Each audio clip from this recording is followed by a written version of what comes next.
नमस्कार दोस्तों, स्वागत है आप सबका फिर से एक नए वीडियो में। आज हम लोग देखेंगे मैथ से संबंधित कुछ महत्वपूर्ण प्रश्न। अगर मैं वीडियो अच्छा लगे दोस्तों के साथ शेयर कीजिएगा, लाइक कीजिएगा। चैनल पर नए हैं तो चैनल को भी आपसे हाथ जोड़कर के निवेदन है, सब्सक्राइब जरूर कीजिएगा। मिलते हैं, आइए देखते हैं पहला प्रश्न। वर्तमान में मेरे पिता की आयु मुझसे 25 वर्ष अधिक है।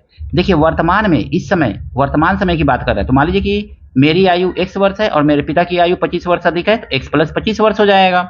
इतना हो गया। अब कह रहा है ना कि 5 वर्ष पहले मेरी उम्र कितनी होगी, तो मेरी उम्र होगी x माइनस 5 वर्ष और मेरे पिता की उम्र कितनी होगी, तो x। देखिए 5 वर्ष पहले ना, तो 25 में से 5 घटा देंगे तो ये हो जाएगा 20 वर्ष। यानी कि मेरी उम्र होगी x माइनस 5 और मेरे पिताजी की उम्र कितनी होगी, x प्लस 20। और कह रहा है कि हम दोनों की उम्र मिलकर के कितना हो जा रहा है, तो 39 वर्ष हो जा रहा है। तो 39, ध्यान से समझिएगा, 20 और 5 को माइनस करेंगे तो 20 में से 5 माइनस करेंगे आएगा 15, और इस 15 को ले जाकर देखिए इस दोनों को सॉल्व करेंगे ना, तो ये आएगा 15, और इस 15 को यहाँ से काट करके इधर ले जाएंगे तो माइनस 15 हो जाएगा। और x को सॉल्व करेंगे तो ये आ जाएगा 2x, यानी कि 2x आ गया। इस 2 को हटाएंगे यहाँ से तो इसके नीचे चला जाएगा ये 2। समझ में आया? इस तरह से करना है आपको। तो x बराबर हमको यहाँ पे कितना मिल जाएगा, सिंपली यहीं पे सॉल्व कर लेंगे। तो x बराबर हमको मिलेगा 9 में से 5 गया 4, 3 में से 1 गया 2 और बाई 2 है, तो 2 1 अन्य 2 और 2 दूनी 4, यानी कि 12 वर्ष। तो अब x का वैल्यू क्या आ गया, x का वैल्यू आ गया 12 वर्ष। और पूछा था कि मेरी उम्र कितनी है, तो मेरी उम्र 12 वर्ष है। Simply option number D. अगला प्रश्न है दोस्तों, यदि a b से 40% कम है तो b a से कितना प्रतिशत अधिक है। ध्यान से समझिएगा, कह रहे हैं ना a b से 40% कम है, तो b मान लीजिए कि 100 होगा तो a कितना होगा, a जो होगा 60% होगा। अब अगर हम इसे सॉल्व करेंगे तो 20 तिहाई 60 और 20 पचे 100, ऐसे ही तो होगा।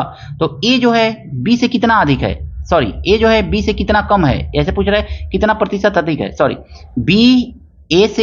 b से 40% कम है तो b a से कितना प्रतिशत अधिक है। ये b जो है a से कितना प्रतिशत अधिक है, तो कितना अधिक है दोस्तों। यहाँ पे हमको अंतर दिख रहा है, कितना, 2 का अंतर दिख रहा है। किससे है, तो b से पूछ रहा है, तो b को नीचे लिख लीजिए सिंपली और मल्टीप्लाई कर दीजिए 100 से। बस 5 दूनी 10 और 20 दूनी 40, यानी 40% अधिक है। तो बस आपका आंसर हो जाएगा 40%, ऑप्शन नंबर सी। दोस्तों, अगर मैं वीडियो आपको पसंद आ रहा है तो एक लाइक जरूर कीजिएगा। किसी वस्तु के मूल्य में 10% की कमी की गई है, पुराने मूल्य पर लाने के लिए नए मूल्य में कितना प्रतिशत वृद्धि करनी होगी। देखिए, किसी वस्तु के मूल्य में 10% की कमी कर रही, मान लीजिए कि वस्तु का मूल्य 100 है, प्रारंभिक मूल्य 100 रुपया है और 10% की कमी कर दी गई, तो कितना हो गया, 90 हो गया। अब इस 90 को कह रहा है ना, इस 90 को फिर 100 करना है, तो 90 को 100 करने के लिए कितने का अंतर, यानी कितना बढ़ाना पड़ेगा, 10 बढ़ाना पड़ेगा। किस पर बढ़ाना पड़ेगा, इसी 90 पर बढ़ाना पड़ेगा। तो हम यहाँ पे लिख लेंगे 90 गुणे 100, यानी कि ये क्या हो जाएगा, 1 0 से 1 0 काट लेंगे तो हमारा कितना आ जाएगा, 100/9। इसको सॉल्व करेंगे तो ये हमारा मिल जाएगा 11 सही 1/9%। यानी कि हमको कितने वृद्धि करने की जरूरत होगी, यानी फिर से प्रारंभिक मूल्य पर लाने के लिए, तो 11 सही 1/9%, ऑप्शन नंबर सी इसका सही है दोस्तों। इस प्रश्न में कहा गया है ना, उस त्रिभुज का क्षेत्रफल ज्ञात कीजिए जिसकी भुजाएं 12 मीटर, 14 मीटर, 16 मीटर है। इसको हम मान लेंगे ना a, इसको मान लेंगे b, इसको मान लेंगे c। हम जानते हैं कि त्रिभुज का क्षेत्रफल निकालने के लिए हम सबसे पहले यश निकालेंगे। यश बराबर होता है a plus b plus c, यानी कि a plus b plus c बटा 2। यश का मतलब होता है सेमी पेरीमीटर, अर्ध परिमाप। तो अब देखेंगे a b c जोड़ेंगे तो 14, 2 इधर आ जाएगा 14 और ये 14, 14 14 थे 42, यानी कि ये मिल गया हमको 42। 42/2 काटेंगे आ जाएगा 21।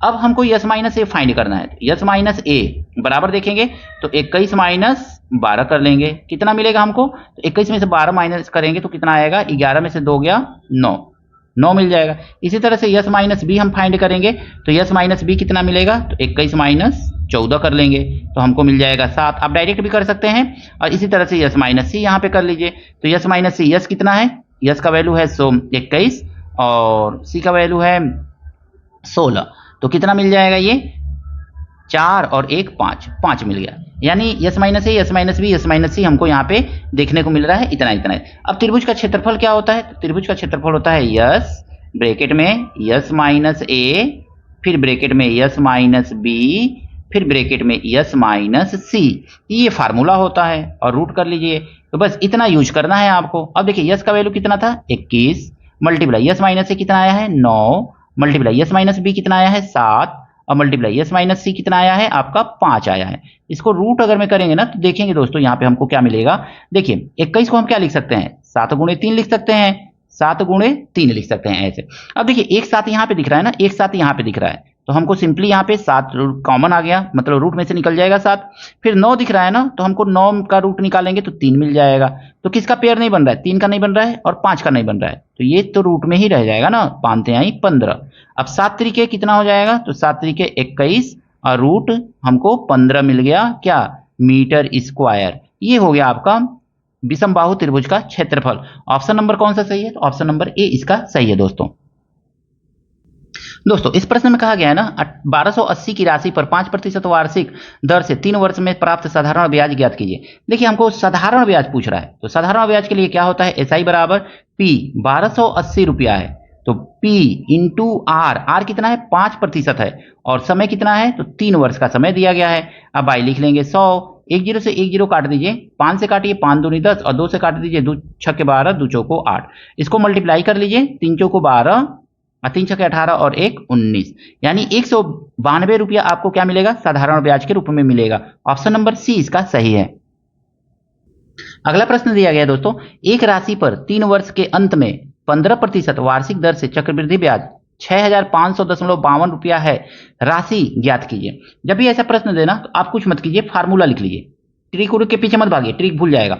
P बराबर आप लिखिए CI अब आई 1 plus R/100 to the power n -1। इस तरह से बस सिंपली आपको लिख लेना है, ठीक है? इतना करना है आपको। अब देखिए यहाँ पे सीधे सीधे आपका आंसर आ जाएगा। P कितना, CI कितना है?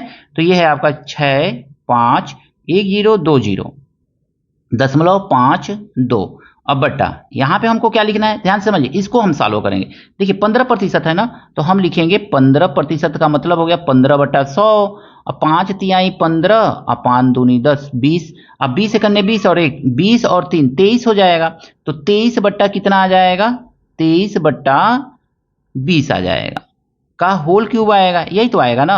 अब -1 लिखा है तो यहाँ पे 1 लिख लेंगे और 23 का क्यूब करेंगे। देखिए 23 का क्यूब करेंगे तो हमको कितना मिलेगा? तो 23 का क्यूब करने पे हमको मिलेगा 1000, 1267 मिलेगा और बट्टा इसको सॉल्व करेंगे तो 8000 मिलेगा, यही तो मिलेगा। अब -1 है, अब 1 माइनस यानी कि इसमें से इसको माइनस कर लेना है, तो माइनस कर लीजिए 1 2 1 6 7 माइनस 8000 करेंगे। अब बट्टा नीचे 8000 लिख लीजिए। अब देखिए इसको सॉल्व करेंगे ना तो ये आएगा यहाँ पे कितना? 4167 आएगा और नीचे 8000 है तो ये तो ऊपर जाएगा ना, तो ऊपर लिख लीजिए 8000। अब देखिए इससे काटेंगे ना तो ये पूरा का पूरा कैंसिल आउट हो जाएगा। कितनी बार में कैंसिल आउट होगा? तो ये पूरा का पूरा कटेगा 1.56 बार में और मल्टीप्लाई है आपका 8000। ऐसे ही तो है। अब इसको मल्टीप्लाई कर लीजिए सिंपली, 10 20 30, 2 अंक पे दशमलव है, 8 छक्के 48 4 8 45 4 44 4 8 4 12, यानी कि 12,480 रुपया क्या मिलेगा आपको? वो मूलधन है, सॉरी 12,480 रुपया जो है मूलधन है, जिस पर कि ब्याज मिला है 6,552 रुपया 15% की दर से। तो कौन सा ऑप्शन सही है? ऑप्शन नंबर बी आपका सही है। आशा करता हूं ये सभी प्रश्न आपको अच्छी तरह से समझ में आए होंगे। कहीं कोई गलती है, कुछ कमी है, कोई त्रुटि है, कमेंट करके जरूर बताइएगा। वीडियो अच्छा लगा है दोस्तों के साथ शेयर कीजिएगा, लाइक कीजिएगा। चैनल पर नए हैं तो आपसे हाथ जोड़कर निवेदन है, चैनल को सब्सक्राइब जरूर कीजिएगा। मिलते हैं नेक्स्ट वीडियो में इसी तरह के कुछ नए प्रश्नों के साथ। Thank you, best of luck.